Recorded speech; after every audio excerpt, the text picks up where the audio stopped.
Hi everyone.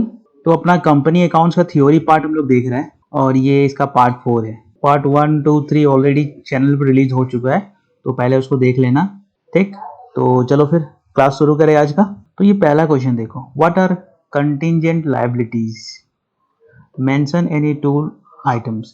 तो पहले इस पे आता है कंटिंजेंट लायबिलिटी क्या है ये। तो देखो यहाँ पे क्या लिखा हुआ है, contingent liabilities are potential obligations that may arise in the future. Contingent liabilities are potential obligations that may arise in the based on the outcomes of uncertain events.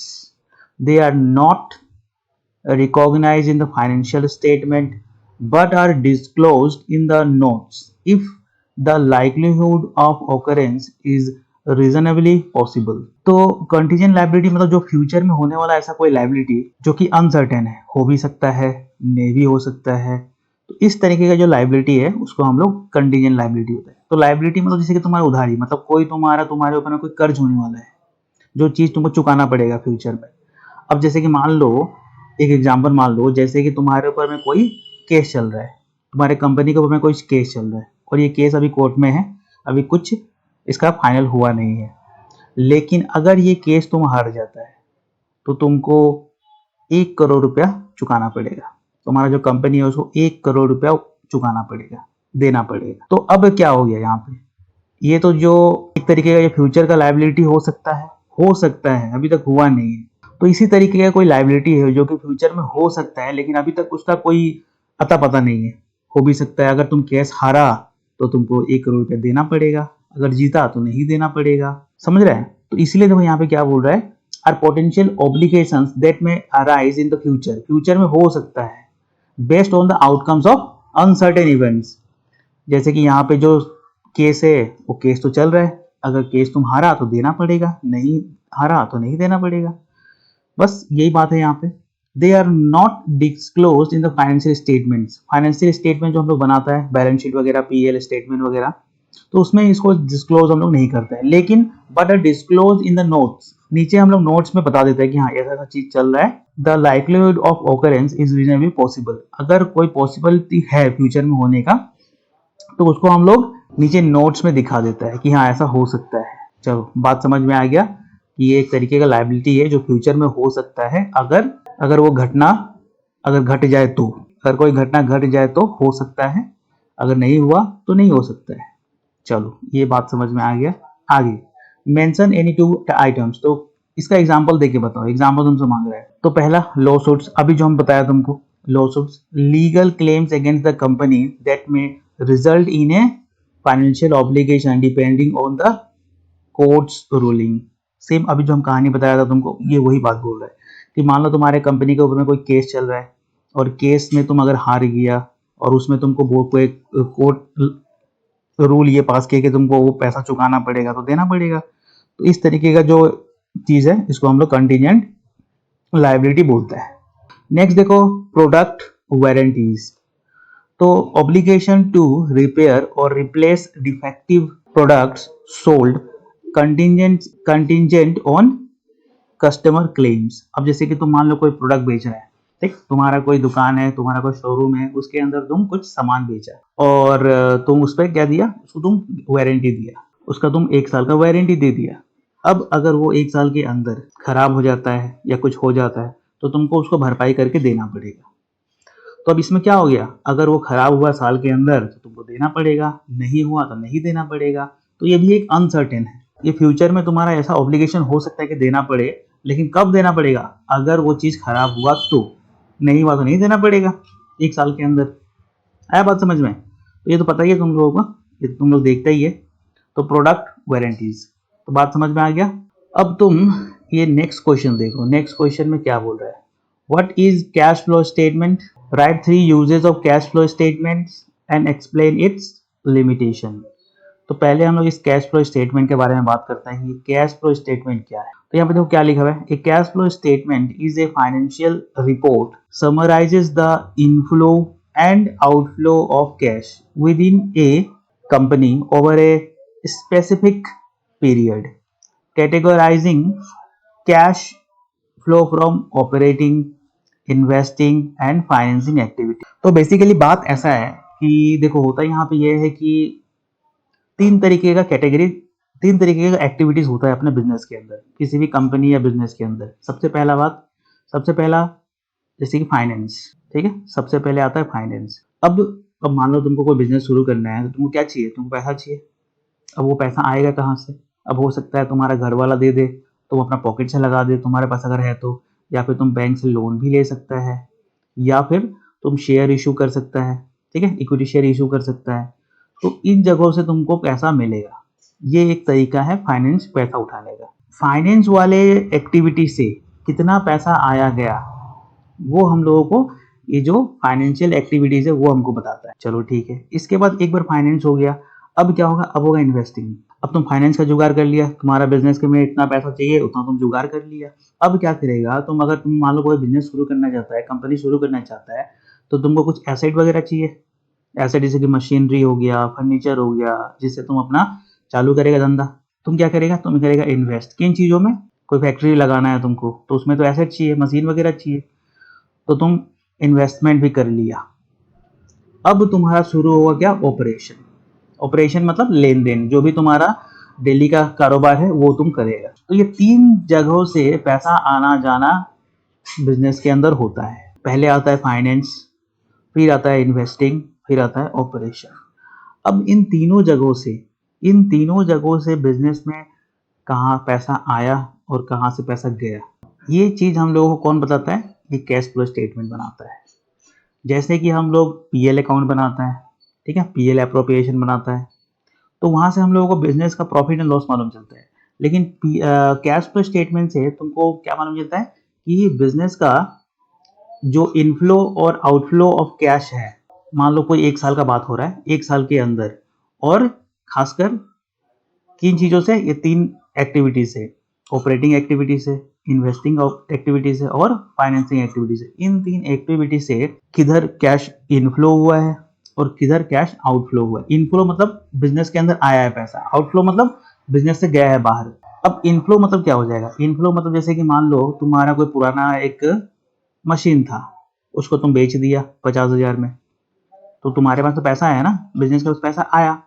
अब मान लो सेम वैसे ही तुम एक नया फर्नीचर खरीदा, बिजनेस के अंदर एक एसेट नया खरीदा, इसमें तुम 1 लाख रुपया लगा दिया, तो तुम जब खरीदेगा तो पैसा तो देगा ना दुकानदार को, तो इससे क्या हुआ, कंपनी से पैसा बाहर ही गया।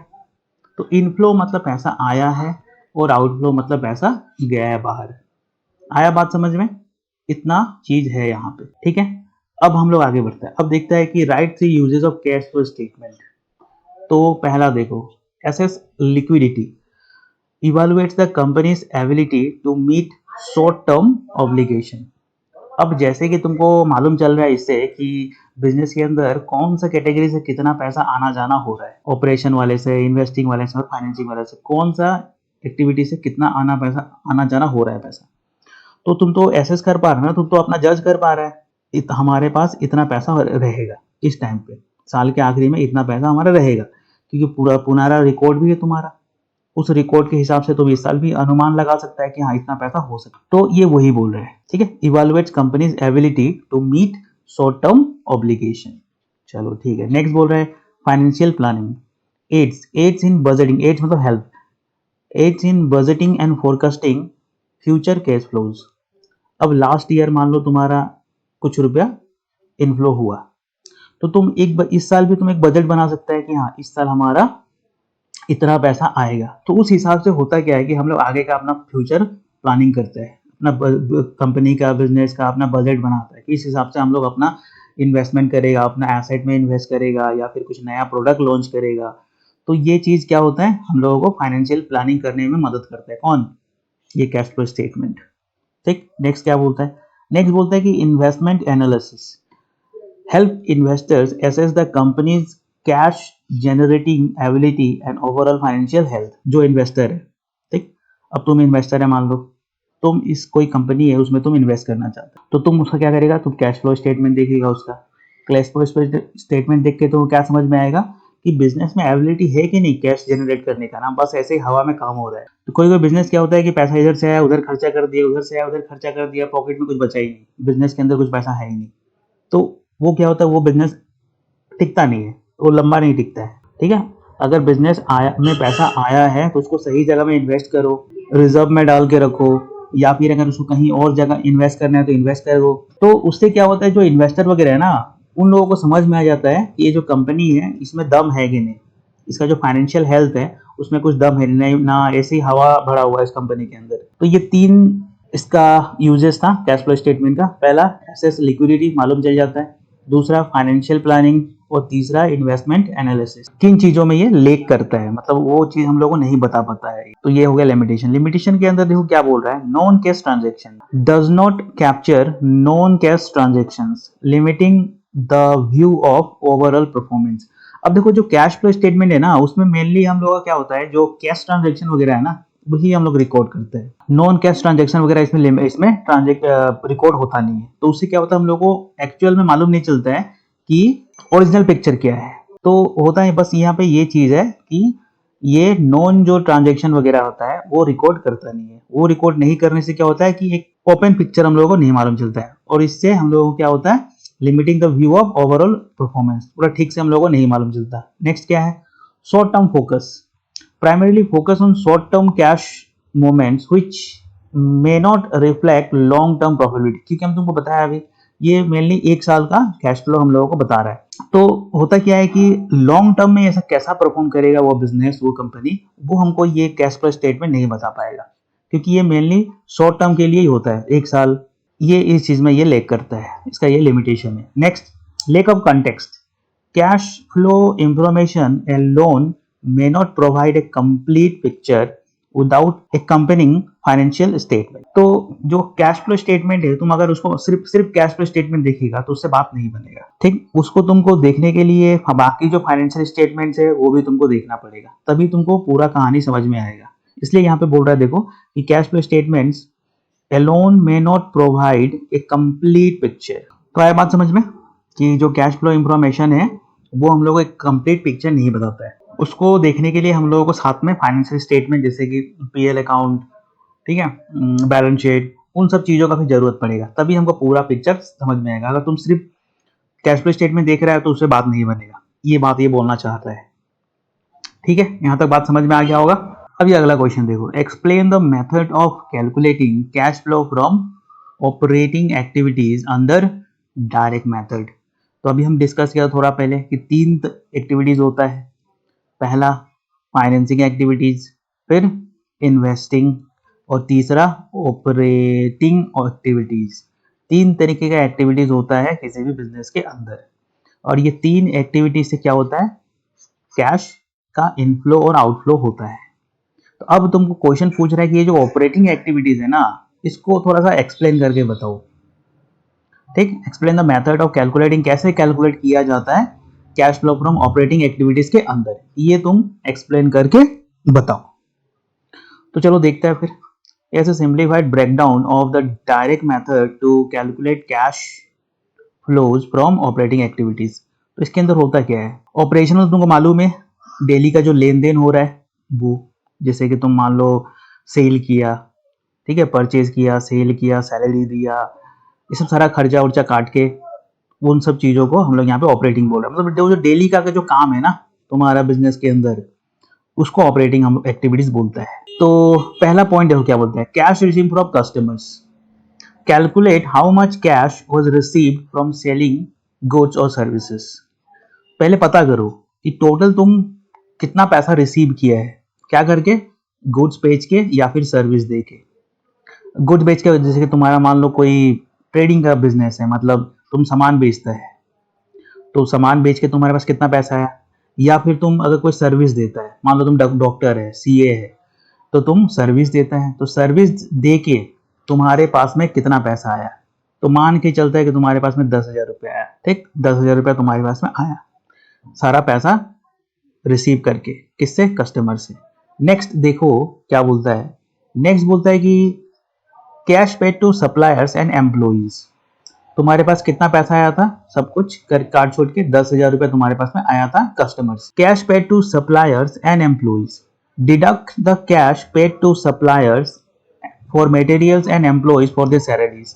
अब होगा क्या, तुम्हारा जो क्रेडिटर है जिससे तुम बाकी में माल लेके बैठा हुआ है, वो उसको क्या बोलते हैं हम लोग, उसको बोलते हैं सप्लायर, जो हम लोगों को माल सामान देता है बेचने के लिए। तो वो और एम्प्लॉय, अब तुम उसके बाद में तुम अपना बिजनेस के अंदर एम्प्लॉय भी रखा होगा जिसको तुम सैलरी दे रहा होगा। तो इन सबको मिला जुला के मान लो हम 4,000 रुपया और दे दिया, 4,000 रुपया डिडक्ट कर दिया यहाँ से, तो बचा कितना, 6,000। मेरे हाथ में कितना बचा भाई, 6,000। आगे बढ़ो, आगे बढ़ो और बोलता है देखो cash paid for other expenses. Total कितना बचा था हाथ में, 6,000। अब क्वेश्चन उसके बाद आगे बोलता है कि cash paid for other expenses, subtract other expenses paid in cash like rent and utilities. उसके बाद में जो रेंट वगैरह का जो खर्चा वगैरह है वो भी माइनस करो। तो चलो 1,000 रुपया और माइनस कर दिया, तो बचा कितना, 5,000। फिर बोलता है कि interest and tax paid, finally subtract the cash paid for interest and tax related to financial operation. तो जो भी तुम इंटरेस्ट या टैक्स भरा है उसको भी माइनस करो इसमें से। चलो 1,000 और माइनस कर दिया, तो बचा कितना, 4,000। तो ये जो 4,000 है ना, ये हम लोग क्या बोलेगा, cash flow from operating activities. ठीक, मतलब सब कुछ काट छाट के ऑपरेटिंग से कितना पैसा बचा तुम्हारे हाथ में, 4,000। तो इसको बोल रहा है कि ये सबको प्लस प्लस करके निकालो, जैसे हम लोग निकाला 4,000 यहाँ पे। Sum of this values to find the net cash flow from operating activities. This method directly shows cash in and out related to daily businesses. आ गया बात समझ में? तो ये चीज है cash flow from operating activities से। पहले देखो कि टोटल कितना पैसा तुमको मिला कस्टमर से, साल के आखिरी में टोटल तुम प्लस उलस किया, तुमको मालूम चला कि 10,000 है तुम्हारे हाथ में। इसमें से सप्लायर और एम्प्लॉय का पैसा काट दो, उनको दे दो पैसा, तो तुम मान के चलो कि तुम 5,000 रुपया दे दिया, तो अभी भी तुम्हारे हाथ में 5,000 रुपया बचा हुआ है। इसमें से बाकी जो खर्चा है जैसे कि रेंट और यूटिलिटीज का खर्चा वो भी काट दो, तो 5 में से 1,000 और काट दिया, तो बचा कितना, 4,000। इसमें से इंटरेस्ट और टैक्स पेड जो किया है वो भी माइनस करो, तो 1,000 और माइनस कर दिया, तो बचा कितना, 3,000। अब ये जो 3,000 है ना, ये है तुम्हारा क्या, net cash flow from operating activities. आ गया बात समझ में? तो इस तरीके से ये कैश फ्लो निकलता है कि कैसे कैसे पैसा कम हुआ है और कैसे कैसे पैसा गया है बाहर। आ गया बात समझ में? नेक्स्ट क्वेश्चन देखो क्या बोलता है, what is the meaning of cash flow from financing activities. यहाँ पे एक्सप्लेन नहीं करना है, यहाँ पे बस तुमको ये पूछ रहा है कि बताओ cash flow from financing activities का मतलब क्या है, मीनिंग पूछ रहा है बस, इसमें एक्सप्लेन नहीं करना है। पिछला वाला क्वेश्चन में एक्सप्लेन करना था, तो उसको हम लोग पूरा एक्सप्लेन करके बताया कि कैसे निकलता है, लेकिन यहाँ पे बस तुमको मीनिंग पूछ रहा है। तो आओ देख लो, cash flow from financing activities shows the cash a company gains or spends relating to funds its operation. It includes cash inflows. Financing से तो शुरुआत में बताया था कि सबसे पहले तुमको क्या चाहिए, पैसा चाहिए बिजनेस शुरू करने के लिए। तो वो पैसा तुम्हारे पास आएगा कहाँ से, या तो तुम बैंक से लोन लेगा, ठीक, या फिर अपना शेयर इशू करेगा मार्केट के अंदर। तो उन सब चीजों से क्या होगा, तुम्हारे पास पैसा आएगा, उसको बोलता है हम लोग इनफ्लो। तो ये वही बोल रहा है कि इसमें क्या होता है, कैश इनफ्लो होता है। कहाँ से इनफ्लो होगा, from borrowing funds, from borrowing money. Money कहाँ से, या तो लोन से या फिर बॉन्ड से या फिर इशूइंग। इनफ्लो हो गया, इनफ्लो कितना हो गया, इनफ्लो 50,000 हो गया। नेक्स्ट तुम्हारा कैश आउटफ्लो होगा फॉर रिपेइंग डेट्स। डेट्स मतलब जो भी तुम उधारी लगा कर रखा हुआ है, जो भी पैसा तुमको चुकाना है, या फिर बाइंग बैक शेयर्स और पेइंग डिविडेंड्स, इन सब चीजों को तुमको पैसा चुकाना भी तो पड़ेगा, डिविडेंड देना पड़ेगा, जो जो तुम्हारा शेयर लेकर रखा हुआ है, या फिर तुम लोन लिया तो उसको वापस भी करना पड़ेगा। तो यहाँ से मान लो जो आउटफ्लो है वो बिजनेस के अंदर वो 30,000 आउटफ्लो हो। तो ले देखे कितना, अभी भी तुम्हारे हाथ में 20,000 रुपया क्या है, ये net inflow cash from financing activities. आया बात समझ में? तो ये है cash flow from financing activity. चलो ये बात भी समझ में आ गया। अभी तक जितना भी हम लोग यहाँ पे डिस्कस किया उन सबको तुम लोग अपना कॉपी में नोट करो और इनको एक बार वापस से रीड करके देखो। अगर कुछ समझ में नहीं आया तो वापस से वीडियो को देखो, पूरा क्लियर हो जाएगा। ठीक है, तो इसमें इतना ही रखता है, बाकी ये क्वेश्चन वगैरह हम लोग नेक्स्ट पार्ट में कंटिन्यू करेगा। ठीक है, फिर चलो बाय।